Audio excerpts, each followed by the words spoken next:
Hello everyone, welcome back to the channel. This is 12th January and आज का trade हमारा complete हो चुका है। तो आज मैंने 3 ट्रेड लिया था, जिसमें फर्स्ट ट्रेड मैंने ब्रेक इवन पे कट किया था। ब्रेक इवन नहीं, एक्चुअली $0.2 का लॉस था, क्योंकि जो मोमेंटम मैंने एक्सपेक्ट किया था वो मिला नहीं, तो मैं कॉस्ट टू कॉस्ट निकालने का कोशिश किया वहाँ पे। सेकेंड ट्रेड तो मैंने आपको तीनों ट्रेड एक्सप्लेन करता हूँ पहले। तो ये है मेरा थर्ड ट्रेड। ऑल्दो मैं 6 बजे से पहले मार्केट के लिए बैठा था, बट मैंने ट्रेड एग्जीक्यूट किया है इस कैंडल पे, यानी कि 7:35 पे। Now will explain my trade here. तो एज़ यूजुअल 7 बजे मार्केट खुलता है, ये अनइवन सा बड़ा सा कैंडल बनता है, जो कि हमारे काम का था नहीं। बट उसके नीचे भी एक ऑर्डर ब्लॉक बन रहा था। अगर आप यहाँ देखेंगे तो मैंने ये वाला ऑर्डर ब्लॉक आइडेंटिफाई किया था, ये रेड कैंडल, उसके बाद ये एंड ये और इसके बीच का इम्बैलेंस यहाँ पे जो आपको दिख रहा है, ठीक है।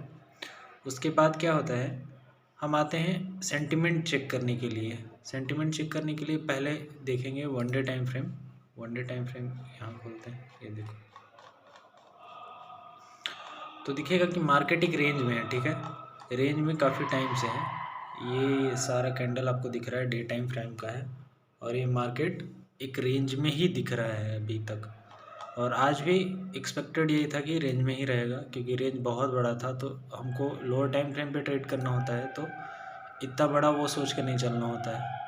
अब आते हैं 1 आवर टाइम फ्रेम पे ट्रेंड एक्चुअली में चेक करने के लिए। तो पता चलेगा कि ये कंप्लीट यहाँ से इस रेंज के डाउन ट्रेंड में आया, इस सपोर्ट पे था, उसके बाद ये सपोर्ट चेंज हुआ, ये वाला कैंडल बना, ये स्ट्रॉन्ग बुलिश कैंडल।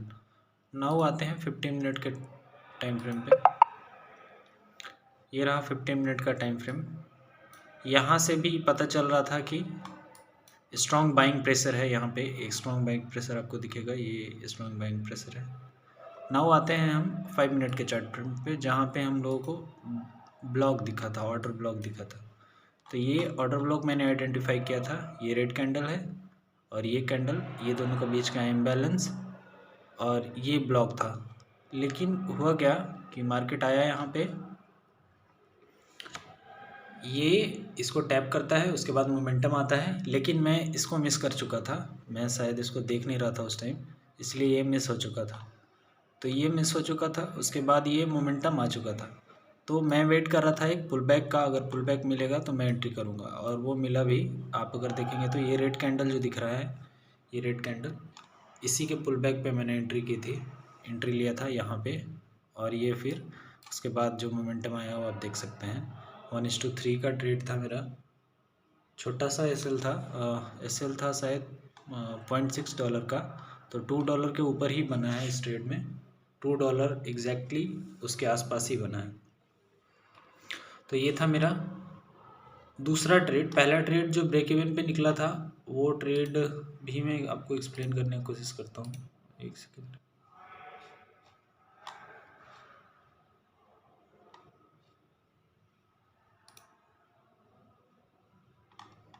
वो था ये वाला ट्रेड, ये ट्रेड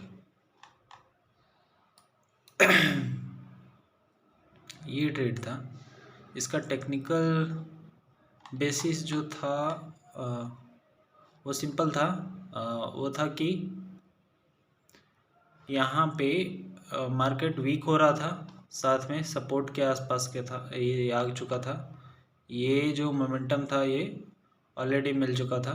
तो इस वीकनेस का मुझे लगा कि यहाँ से मार्केट रिवर्स कर सकता है, बाकी क्योंकि बाकी सारा स्टॉक भी, बाकी सारा जो पेयर था उसमें एक रिवर्सल आ चुका था स्ट्रॉन्ग बाइंग और सेलिंग प्रेशर के बाद।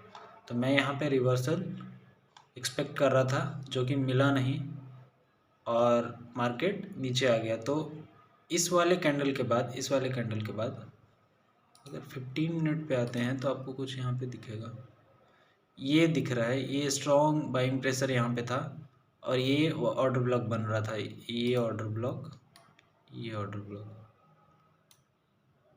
इसका बात कर रहे हैं। और साथ में यहाँ पे इम्बैलेंस भी था, ठीक है। तो मैं एक्सपेक्ट कर रहा था कि मार्केट यहाँ से रिवर्स हो सकता है, इस ऑर्डर ब्लॉक को टच करके मार्केट रिवर्स हो सकता है, ठीक है। अब मैं एंट्री के लिए 5 मिनट का यूज़ कर रहा था, इसके लिए 5 मिनट टाइम फ्रेम का यूज़ कर रहा था एंट्री के लिए। कुछ पता नहीं क्या हो गया है, काम नहीं कर रहा अच्छे से। ये 5 मिनट का यूज़ कर रहा था, मार्केट वीक होते भी दिख रहा था, साथ में ऑर्डर ब्लॉक भी था 15 मिनट पे, बाइंग प्रेशर के बाद ऑर्डर ब्लॉक बनते दिखा था। तो मैं यहाँ पे एंटर करने वाला था और एंटर किया भी था। ये ग्रीन कैंडल बना, ये आपको जो ग्रीन कैंडल दिख रहा है 5 मिनट का, ये ग्रीन कैंडल बना। उसके बाद ये इनडिसीजन के बाद मैं एग्जिट कर चुका था, क्योंकि मुझे दिख चुका था कि अगर ऑर्डर ब्लॉक में मोमेंटम आना होता है तो वो शार्प मोमेंटम होता है, और शार्प मोमेंटम मुझे दिखा नहीं था, तो मैं एग्जिट कर गया था। ठीक है, अब आते हैं अपने थर्ड ट्रेड के बीच। एक्चुअली मैं थर्ड ट्रेड लेता नहीं हूँ, बट मैंने आज थर्ड ट्रेड इसलिए लिया क्योंकि मैं यहाँ almost cost to cost exit कर गया था। $0.2 का लॉस था शायद, $0.2 से भी कम था। ठीक है, अब आते हैं थर्ड ट्रेड में। ये है मेरा थर्ड ट्रेड, मैं आपको उसी के टर्मिनल पे एक्सप्लेन करता हूँ। ये है थर्ड ट्रेड, ये देखो। तो मार्केट सेंटीमेंट था डाउनवर्ड का, ये ऑर्डर ब्लॉक बना था स्ट्रॉन्ग, ये जो कैंडल है इसको मैं ऑर्डर ब्लॉक कंसिडर कर रहा था, ये ऑर्डर ब्लॉक। उसके बाद यहाँ पे प्राइस आता है, इसको टैप करता है, मैं एग्जैक्टली इधर एंटर करता हूँ, एंट्री पॉइंट आपको दिख रहा होगा, यहाँ पे एंटर किया मैंने। यहाँ पे एंटर करने के बाद मोमेंटम थोड़ा सा दिखा इस कैंडल में, फिर जब मोमेंटम लूज़ होते दिखा, ये थर्ड कैंडल जो था यहाँ पे मोमेंटम लूज़ होते देखा, तो मैं एग्जिट कर गया।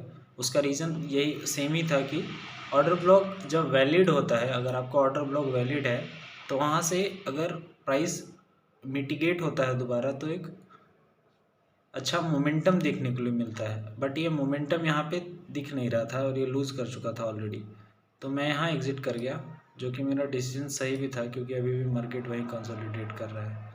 ऑल्दो आज का ट्रेड मेरा पूरा कंप्लीट होता है, तो आज मैं प्रॉफिट में ही हूँ, क्योंकि 1:3 का ट्रेड मेरा $2 का प्रॉफिट देकर गया है। उसके बाद फिर दूसरा पहला जो ट्रेड था वो $0.2 के आसपास डॉलर का लॉस था, और थर्ड ट्रेड में $0.1 का लॉस हुआ है, मतलब $0.3 का लॉस हुआ है, और 1:3 ट्रेड में मुझे $2 के आसपास का प्रॉफिट हुआ है। तो ओवरऑल मैं प्रॉफिट में ही हूँ।